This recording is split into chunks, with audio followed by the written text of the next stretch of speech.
దేవుని నామంలో అందరికి వందనాలు. ఈరోజు దేవుని వాక్య సందేశం. దేవుడే నాకు సహాయకుడు. కీర్తన గ్రంథం 53వ కీర్తన 4వ వచనం. దేవుడే ఇక్కడ ఏంటండి, కీర్తనకారుడు ఏం చెప్తున్నాడు? దేవుడే నాకు సహాయకుడు అని చెప్తున్నారు. ఏ పరిస్థితుల్లో అంటే ఎటువంటి పరిస్థితుల్లో అయినా దేవుడు మాత్రమే నాకు సహాయం చేయగలిగిన వాడు అని చెప్తూ ఉన్నారు. దేవుడు మనకు సహాయకుడుగా ఉండగా నరులు మనకి ఏమైనా చేయగలరా? ఏమీ చేయలేరు కదా.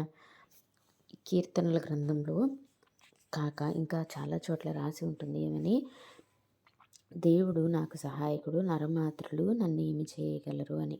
అలాగే ఆత్మను నరకంలో పడద్రోయబడేవానికి భయపడుడి, కానీ శరీరానికి ఏమైనా చేయగలిగేవానికి భయపడవద్దు అని కూడా రాసి ఉంటుంది. దేవుడే మనకి తోడుగా ఉన్నప్పుడు మనం దేని గురించన్నా భయపడాలా?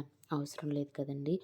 అయితే దేవుడు మనకి సహాయకుడిగా ఉండడానికి మనం ఏం చేయాలి అంటే, మొదట మనలో దేవుడు మనకి సహాయం చేయడానికి ఎప్పుడూ సిద్ధంగానే ఉంటాడు. కానీ మనలో కొన్ని మార్చుకోవాల్సినవి ఉంటాయి. అవేమిటి అంటే, మనలో ఉన్నటువంటి అహం, నేను అనే గర్వం, లేకపోతే నేను ఏదైనా చేయగలను అనే మన ఆలోచన.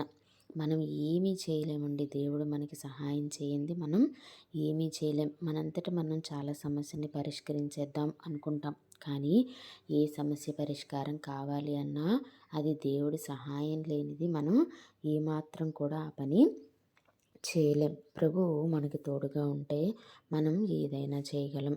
అంతేకాక ఒక్కొక్కసారి కనుక మనం చూస్తే, మనం ఊరకుండినప్పుడు దేవుడు అనేకమైన కార్యాలను మన జీవితాల్లో జరిగిస్తూ వచ్చాడు.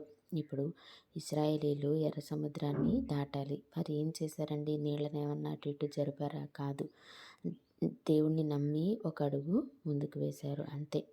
దేవుడి కార్యం చూశారు. అలాగే ఫరో సైన్యం నీళ్ళలో ముంచివేయబడ్డం కావచ్చు, ఏదైనా కానివ్వండి, అక్కడ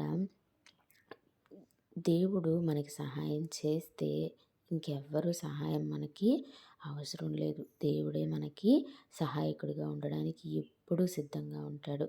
ఒక్కసారి మనల్ని మనం తగ్గించుకొని, ప్రభువా నా పరిస్థితి ఇది, మీరు తప్ప నాకు ఇంకా ఏదీ లేదు అంటే, మీరు మాత్రమే నాకు సహాయం చేయగలిగిన వారు, నేను మిమ్మల్నే నమ్ముకుని ఉన్నాను, నాకు ఈ విషయంలో సహాయం చేయండి, నా జీవితంలో ఈ కార్యం జరిగించండి అని మనం దేవునికి మనస్ఫూర్తిగా మొరపెట్టినప్పుడు ఆయన మనకి సహాయం చేయడానికి ముందే ఉంటారు అని తెలియజేస్తూ వందనాలు.